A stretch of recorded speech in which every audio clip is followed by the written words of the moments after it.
ịbọ mmadụ elu ọkwụ mma onye mee nke ọma ebulie ya elu si ya jide nke oji na-aga n'elu biko ka anyị gbakọ kịta wee kede n'Eze-Ana Eze-Ana ga-adị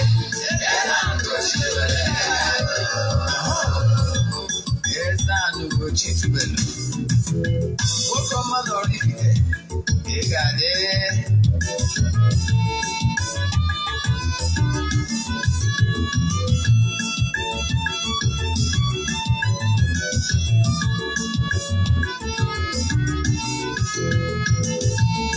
ọdịnala bụ eziokwu ọdịnala bụ ụzọ ndụ ịma na o nwere olu na-eti mkpu na-asị ụmụ Igbo chigharịa ụmụ Igbo chigharịa kwa mbọsị ọ na-eti n'ụtụtụ na abalị ọ nọ na nkụzi Eze-Ana Ugochi tubelu onye ọma na oraifite onye mgbasa ozi ọma ọdịnala gaba n'ihu Eze-Ana Ugochi tubelu onye ọma na-eje mmadụ ọdịnala bụ ụzọ ndụ gaba n'ihu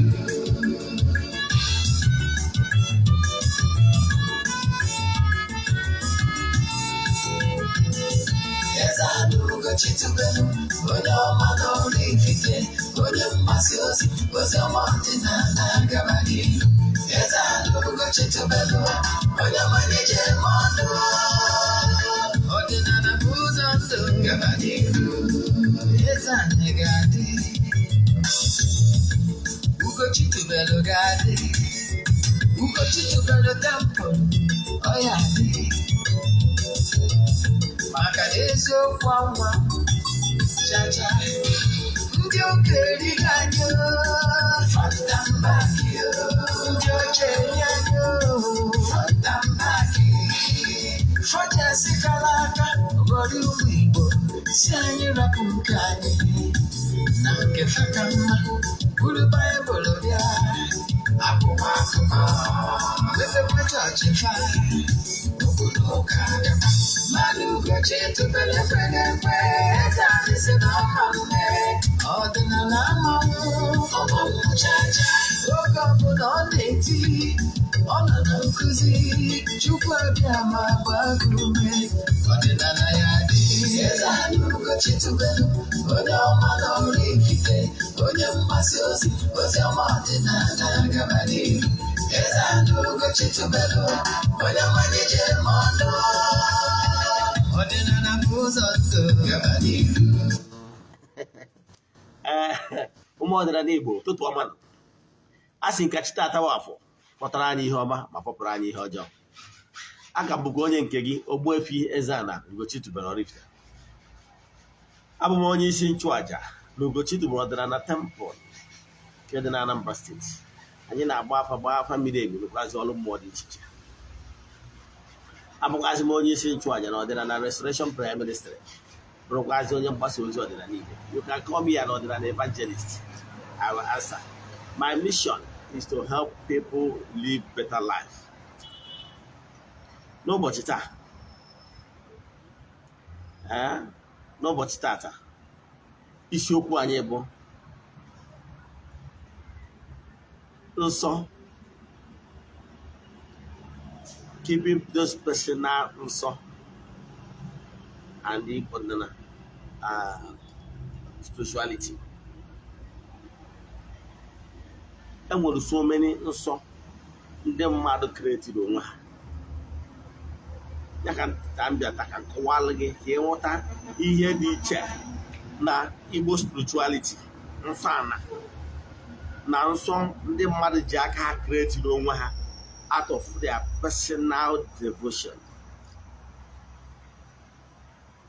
Those nsọ anwa ndị mmadụ created onwe ha, those things are not cast on stone.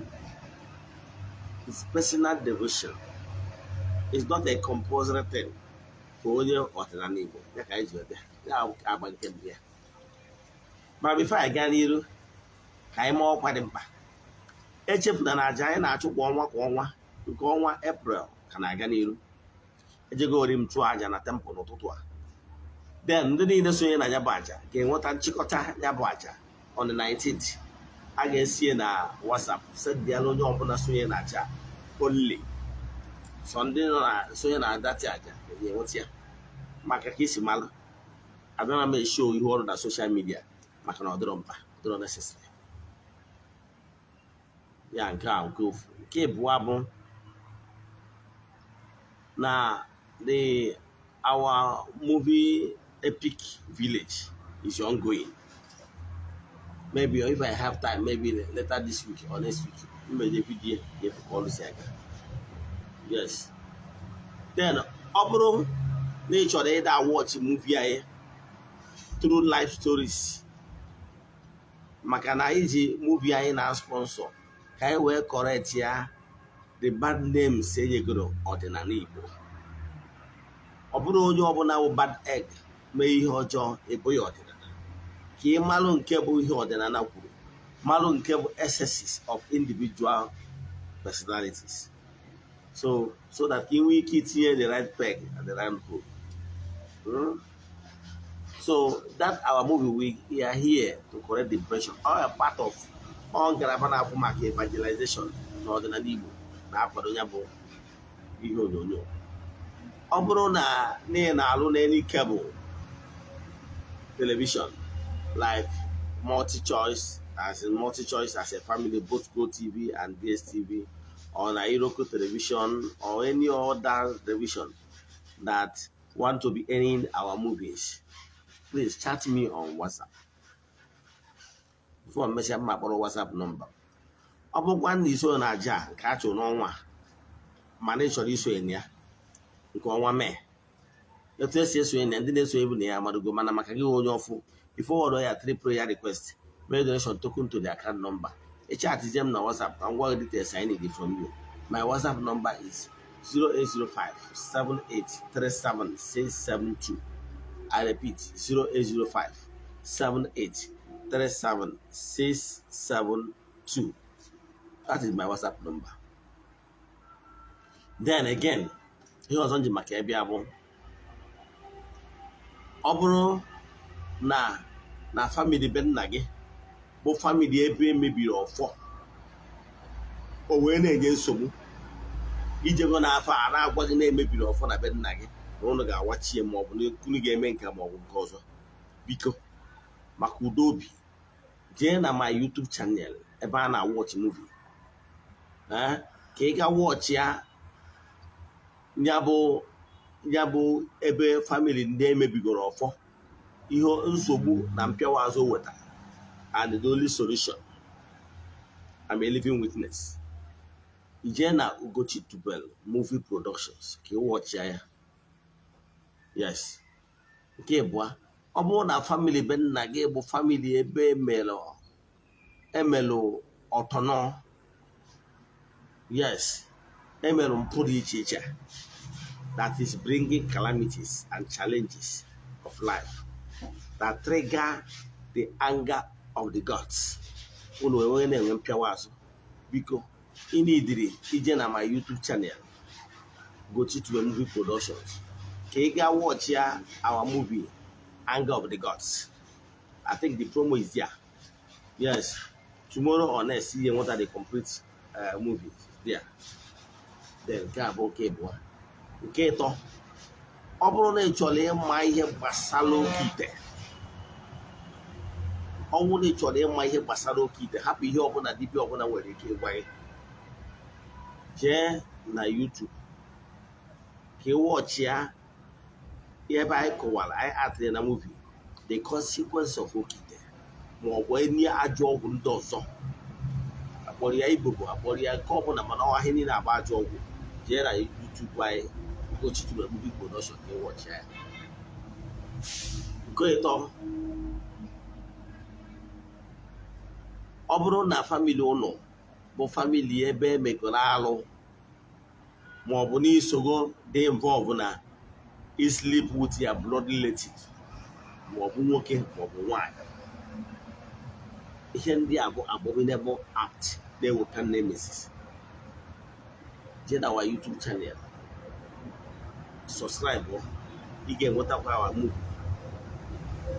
coming out soon, the Abomination Nemesis. That is the title of the movie. Can we see ever go there and subscribe, click the bell so that the moment I email any updates, then we can get notification. In the chat, share to your friends and well-wishers. Can do also know that what has up. Then ka anyị gaba n'ihu n'isiokwu anyị ji bịa. Akwụwa n'isiokwu anyị ji bịa bụ nsọ, personal nsọ ndị mmadụ created onwe ha. Ka m chọrọ ka m kọwara gị ihe ị ga-aghọta gbasara ya. Maka ọtụtụ ndị mmadụ abịago jụọ m Eze-Ana nke a na o nwere eze nwaanyị masịrị anyị eri na azụ. Ụfọdụ asị na o nwere eze nwaanyị nwakwa ahịa eri na ụfọdụ certain type of fish. Ụfọdụ asị na ahịa eri na ihe ọ bụ certain type of food.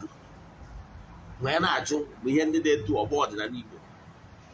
Gee ntị ma gee ntị nke ọma, vidiyo ama eto ogologo mana ige ntị I can tell you na ị ga-amụta ihe ga-enyere gị aka bụ ụdị Igbo ọdịnala Igbo stand on this.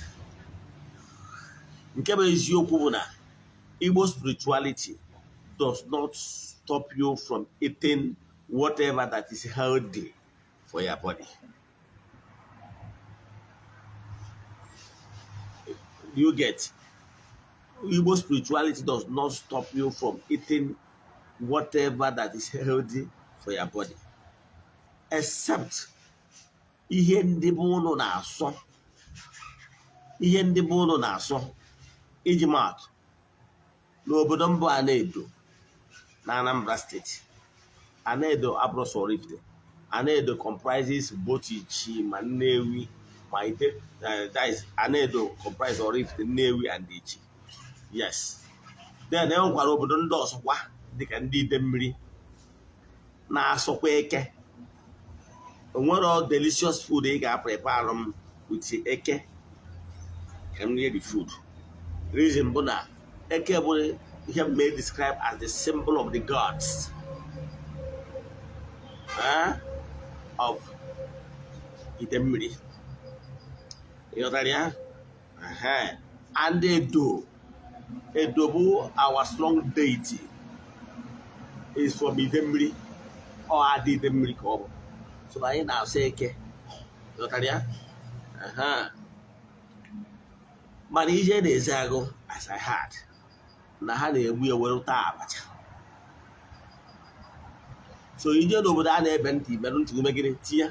Ndị obodo a na-ebe isi bere isi tinye. Ịghọtara ya? So nkụ dị na mba na-eghere mba nni. Ịmara ihe anwa ndị na-asọ obodo ụnụ na-asụ ya. Iji maatụ ndị Awka adịghị eri enwe. Mana ije n'obodo ndị ọzọ ha nwere ike iri enwe na ọ bụ na afọ ya afọ. So ihe ọ bụ na iwe onye Awka ị kwesịrị ịda asụ anụ enwe.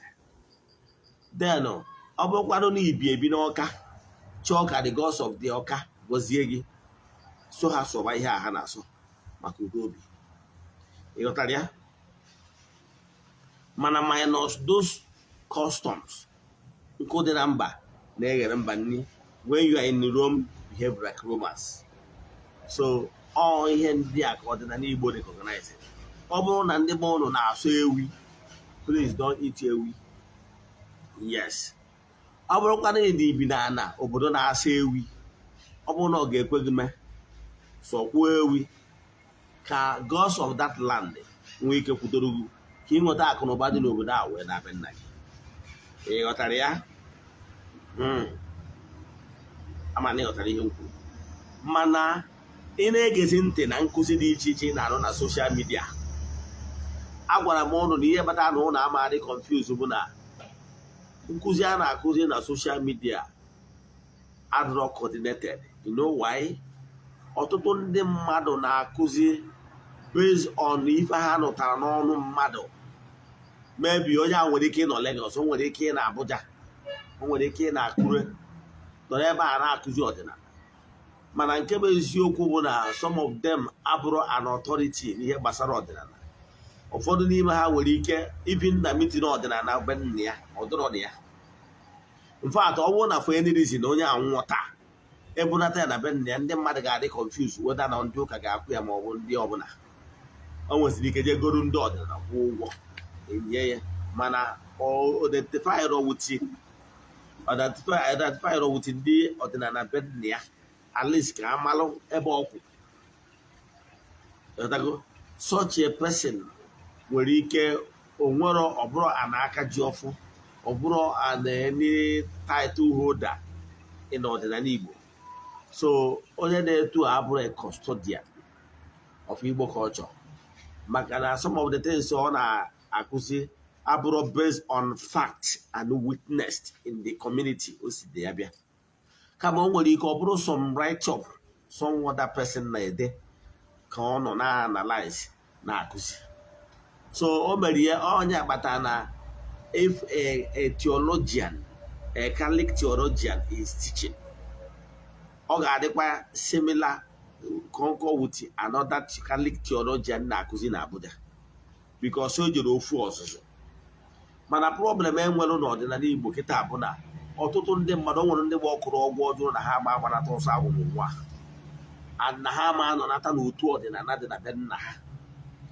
Dị afọ kedu ka onye na-etu a ga-esi wee marụsi ntụ na ana Igbo be nna ya, keduzi under the tutelage of whoever ọ nọ wee mụta. Instead ọ na-ada nkụzi ihe ofu onye na-akụzi na social media, which is not verified.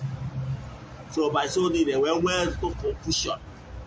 Mana ndị na-ebule maọbụ ndị na-abụ ha si na nkwụ efere n'ụkwa, si n'ụkwa fere n'aka oyibo, ọ ihe ndị a kpatalụ ndị ụka Rom ji wee forbid their faithful from ije ụka maọbụ ịgụ akwụkwọ na-abụrụ nke Catholic, because they foresee na enwee too many teachers anọrọ n'ọnda okpuru ofu onye isi na-aga enwe diversion of ideas.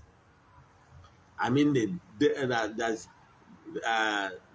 main issues. So ọtụtụ ndị mmadụ ga-confuse in so many ways, but I will advise you, ọ bụrụ na ewe true love of ọdịnala, identify with their root. Ịgbagharịsị you get yourself more confused. Then ihe dị maka ya kwubi ya bụ na o nwere ndị nwere ike ịbịa sị na ofu eze nwaanyị nwa kụziri nke a, like nke witness. Ofu eze nwaanyị bịa na-agwa ndị mmadụ ha erizi n'azụ na ihe dị na mmiri bụ ụmụnne ha. So therefore that I wonder if they are eating fish, is like they are eating up their brethren. Nah, I laugh in Spanish, but here that I brought through. Yes, mmadụ nwere ike ịda asụ azụ based on ihe ndị be ha na-asọ, ma ọ bụ mmụọ dị be fa na-asọ. O nwere ndị example, o nwere ndị nwere ike nwee alụsị nwere mmiri. Ọ bụrụ na alụsị ha achọ nka nkụwa ka o doo ya anya ọfụma, ọ bụrụ na alụsị ha nwere mmiri, si ha sọbara ya a particular species of azụ, maka na ọ bụ azụ anwa ka ọ na-eji wee na-apụ, maka na ọ bụ alụsị nwere mmiri. Ihe ọ gwara ihe abụghị his children, that clan nwere mmiri, ka ọ gwara ya bụ condition na ọ bụrụ na ị chọrọ ka ya na-protect gị, ka ịsọ ọrịa ihe na-etu a, is for their people, the clan is not generalized. Now iji maatụ makwara ga-atụ ọzọ, ndị ma nkụzi mana ndala ya ka ihe ọmụmatụ. Ihe nji amatụ mụ na ichefu ihe nkwụsịtị mma. O nwere obodo a na-akpọ Umolum, ha nwere arụsị obodo a na-akpọ arụsị Umolum. Arụsị Umolum abụ, ọ bụrụ na ịbụ onye obodo, ị na-asọ rice, kwado onwe ọfụma, nọrọ n'ọkwa dị mma, na ịpịtọrọ onwe gị ụbọchị o ji eri ihe, o ji eri ọta annually between March and April, then ị nwere right ije n'ihu ya bụ mmụọ, n'ime ọfịa ya bụ mmụọ nọ, jee ya ayụyọ dịka son of the soil. Then etu a ka ọ dịkwa, ịbụkwara onye mba chọọ ịba na ya bụ mmụọ, anyị agụkwara gị ihe ị ga-asọ. Mgbe anyị ga-enwe ike ịdị ala ahụ approach n'ime ọhịa ebe the deity nọ. Mana nsu ya bụ na ọ bụrụ na ya bụ arụsị chọọ ka ya bụ arụsị na-eprotect gị, then ị mara na ị ga na-asọ iri rice. Ọ bụrụkwa na onye ugboro mmiri rice ga-anwụ, no, mana ọfọ ndị chọrọ ka ha nwee special protection from that deity maka na ya na-asọ rice. Ịghọtara ya? So ịsọ rice is not cast on everybody, onye umolume ọbụla maọbụ onye Igbo ọbụla. Ịghọtara ya? Ihe nji maa atụ aka ịghọta. O nwere ụfọdụ ndị dibịa nwere ike ịsị gị na ịbata n'ọdịnala gị kwụsị iri akpụ. Is wrong. Ọnwa alụsị nọ na ya forbidiri gị from iri ihe. You cannot generalize to onye ọbụla. Yes, mmụọ a nyere gị ihe na for gị nwa and your clan, of onye ọbụla nwere interest na ya maọbụ onye na ya bụ mmụọ. Ọ bụrụ ihe ihe apụta social media na-akụzi for general purpose. Ịghọtara ya? Ihe ndị ma atụ abụ na ọtụtụ ndị mmadụ na-get confused dịka onye mgbasa ozi ọdịnala Igbo and onye chiri ọzọ Eze-Ana. I'm stand to correct everything that is wrong. Now, ihe na-achịkọwarụ na onwere ebe ọdịnala Igbo castle on stone na iburu onye ọdịnala n'ime eri akpụ maọbụ n'ime eri rice maọbụ n'ime eri azụ. Ihe awụ personal devotion ndị mmadụ tinyere onwe ha because of maybe mmụọ ha na-asọrịa. Emechago onwe marụ atụ were eke marụ atụ na egbu ide mmiri wa na-edo na-asọ eke keste na nwa anyị nnukwu alụsị anyị bụ edo adị ide mmiri anyị wee na-asọ eke. Now that does not mean na onye Igbo ọbụla ga na-asọ eke. Ịghọtara ya? Then ọnya abịa mara akụwagoro gị categories as in onye bụ ana edo maọbụ n'ibi na ana edo maka na nkụ dị na mba na ịga na mba. So iji na-ejeneralize na iburu onye ọdịnala Igbo na ị ga-asọ nka na ya asọ nka ka mmakwa atụ. O nwere ndị dibịa nwere ike ịpụta sị gị na nyanwa na onwe personally in the honor of his ezumezu decided na ya ga na-agba afa oli ụbọchị eke. That does not mean na o nwere dibịa na-agba afa ụbọchị ọbụla. Like mụ nwa na onwe m Ogbuefi Eze-Ana Ugochi tubelu. I didn't boss myself to corner. Agwara m mmụọ na mma na-alụ ọrụ, mma na-azụ ndụ ndị mmadụ ụbọchị ọbụla. Ịghọtara ya? Na m ga na-alụ ọrụ mmụọ niile ụbọchị ọbụla. Ụbọchị ọbụla ọrụ mmụọ dapụtara na mma alụ. Ịghọtara ya? But recently, because of workload, I decided on my own to remove Thursdays, ụbọchị nje ezu ike, and the Monday. I can choose these 2 days because workload is too much. So if I continue working every day, I might break down. So I decided on my own to give myself off on Monday and Thursday. That off, anyway, that day, that day, I can use on Jaffa. Mobandagi could be open. Manobro siege in a temple, I created it just to rest. That does not mean no more well. It's always good to be very honest. So if there are some matter, no more say give me to no. You can create on your own. Unless no wezire alose in a jealousy, especially be a wagon opposite to give a opposite to a man kede to a direct message. Mana, as I said, you will not impose it in every onyo ordinary. Yeah, personal devotion they don't want personal. Example, I want to warn you. Obroni we married woman. Ese gwanaga iwo buto bosi eke, mo iwo buto bosi nkewa. Na gị na di gị adị emekọ. O nwere ụdị nwoke ị ga-anụ okwute gị na di gị okwu, adọ nwere ike ịgbasa ya marriage. Na gị na di gị adị emekọ ụbọchị eke, ihe abụ man-made law. Ghọtara ya? Ka ọ ga-abụ marriage nwe crash ka ị mara ebe ya marriage si wee crash, ma ka ị ghara ịkpọ ndị mmiri afa mana na ọgụ nwa. He who fetch anti-infected firewood invites lizard to his house. Ka ị mara na ọgụ nwa ji aka megịrị kpatara onwe gị nkwa ahụ. Ọ bụrụ ihe eke kwuru. For me, ụbọchị niile wụ ụbọchị ọlụ. Ụbọchị niile bụ ụbọchị nsọ. Ana m asọ nsọ ụbọchị niile. Ana m arụ ọrụ ụbọchị niile. Ị need holiness n'ọrụ ị na-arụ. Ihe bụ ụbọchị nsọ bụ isi na ụbọchị eke bụ ụbọchị nwoke jiri emetụ gị aka ma ụbọchị jiri emetụ nwaanyị aka, mana ụbọchị ndị ọzọ ịtọ n'ọtụ taiga. Ụbọchị ndị ọzọ idina ma nwunye mmadụ, idina ma nwanne gị, dina onye ọbụla ịfụrụ, onye ọbụla bịa n'ihu ọlụ gị dina ya maka na ịdịgo fere ebere agụ owuru. Ị ga-asọ nsọ ụbọchị niile. Ịma what is not right is not right. Ọ bụrụ iwe onye ọdịnala, sọọrụ nwunye mmadụ, sọọrụ ime ihe ọbụla gbaalụ n'ala Igbo. Ịghọtara ya? Ọ maka ndụ gị. So ihe ị ga-eme bụ isi na n'ụbọchị eke na-adịghị anya emetụ gị aka, mana ị ga na-akpọ mmadụ iyi. You will be cursing people. You will be doing other sorts of immoralities.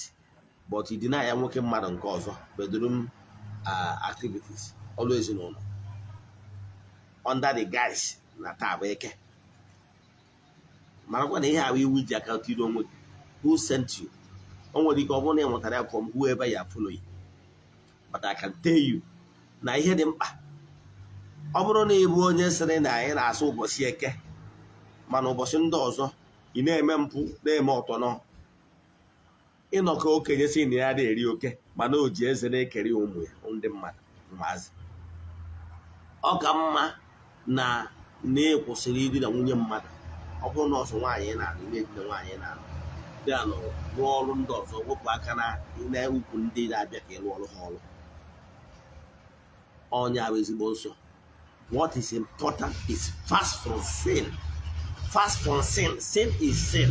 Sin is a reproach. Righteousness exalts a nation, and righteousness exalts a human being. Ụgwọ ọrụ nke onye mmehie bụ. So ọ bụrụ na ihe dị mkpa bụ ịnwa na onwe gị ime gịnị, ịzalụ njọ. Ọ bụrụ na ị na-eme nke ụbọchị dị taa, ị na-eme nke ụbọchị dị taa, mana ị bụrụ agụ owuru, onye bịa na be gị chọwa advantage ga-eji wee didi ya ma ọ nwoke ma ọ nwaanyị. Is wrong. Ọ bụrụ ihe ọdịnala kwuru. So what am I saying? Nsọ niile etinyelụ is a man-made. Ị na-etinye nsọ niile Eze-Ana example na-esi na ị na-eri akpụ, ma ọ na ị na-eri azụ, ma na ị na-edina nwunye mmadụ, ma ọ na ị na-edina onye bịa n'ụlọ ọrụ gị. Then who is deceiving who? Gee ntị, igbu okenye na-asị na ị na-asọ oke mana iji eze wee na-ekere ụmụazị anụ oke. Ịghọtara ya? Ịghọrịzi n'onwe gị. This is not ọdịnala Igbo. Some of the nsọ niile a etiri nsọ nka. Ihe dị mkpa bụ fast from sin. You know what is sin. You know what is wrong. Don't put your hand in whatever that is wrong against ọdịnala Igbo. Then ọ bụrụ na ị decidere ka ụbọchị maybe ụbọchị amụrụ gị, maybe ụbọchị eke, eto amụrụ ụbọchị nkwọ, decide ya na every nkwọ ga-abụ my special day. No, ọ bụ ya special day does not mean na ị ga na-asọ nka. Special day gị bụ na Eze-Ana gị anya n'ịbụ onye adịghị enwe time, maybe n'iwe trader. Iwe si oke na ebe a mụrụ ụbọchị nkwọ, na ụbọchị nkwọ ọbụla na ị ga-agbarịrị mbọ ịfụ na ịtụrụ nzu, tụọ edo, tụọ nkwụ ọkụ, wee kpee ekpere, gaa ọfọ, pụọ. You understand?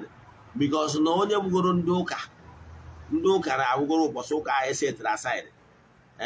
Ha ihe ha ji ewu na ha ga-ewepụta that day esetịrị aside as ụbọchị ụka, ụbọchị ha ga-eji wee je kpere chi ha n'ụdị pụrụ iche. Then ha pụtazie kpechara chi ha n'ụdị pụrụ iche. That does not stop them from enjoying their wives at home. Ndị ụka ụbọchị ụka ha kpọrọ ụbọchị ụdị asọ does not stop them from ịlụ ọrụ ezinụlọ to their wives. Ghọtara ya? So what am I saying? Ihe m na-ekwu bụ na n'ụbọchị eke ma ụbọchị orie ma ụbọchị ọnwụ na amụrụ gị, ị chọrọ use as special day, meaning that na n'ụbọchị ahụ bụ ụbọchị ị ga-ekpe ekpere n'ụzọ pụrụ iche. But that does not stop you from engaging on other normal activities.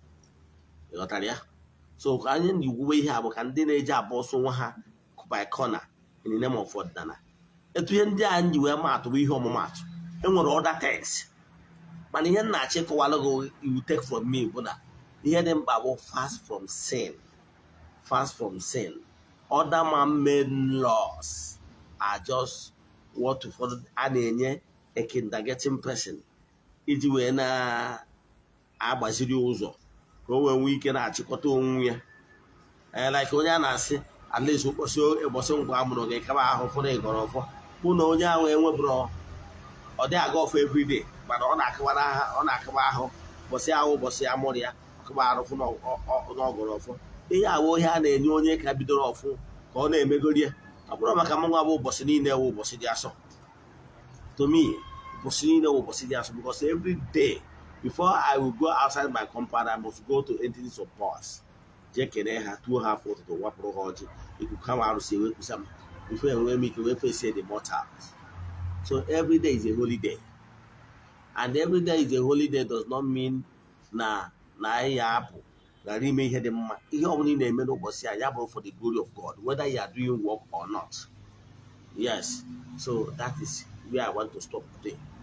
Inwe ajụjụ na nkụzi a, send the message na WhatsApp 0805 78 37 672 0805 78 37 672. Send the message ahụ ma enyere gị aka. Ama ndị ghọtara nkụzi a nkụzi taa. Ihe ọbụla bụ ihe ọbụla ị na-asụ ka ị marụ na ọ bụrụ ihe dị universe. Ị marụ dịziri ihe pụtara iji asụ ya. Like mụnwa na onwe m ndị a na-edo amago dịzi nwa anyị ji asụ eke. Ị ghọtara ya? Maka agwara gị na ọnwụ represent the symbol of the gods of our land. Ọ bụrụ of any other thing. So nke ọbụla ị na-asụ mara ihe pụtara iji asụ ya. Na-ejighị anya n'iwe onye ugbolu m na ị na-asụ rice because of arụsị be nna gị ma ọ bụ arụsị nọ na ya. Fine and good. Can personal thing, but don't start and be forcing other people to stop eating rice. I took a malady. Yagasi, in the chat video, I met to mark and a share button. Yagasi. Now, had you go get me here. Don't go more Kungos Harabundin than the Nolu. They don't know and they don't know. Ask him, you know, more when I be here will be or to show me having a miss. Then I change a marker for spiritual upliftment. How would I hear there? But do. Nah, you go take a pretty many very crazy. I can't. That guy's here. No, for.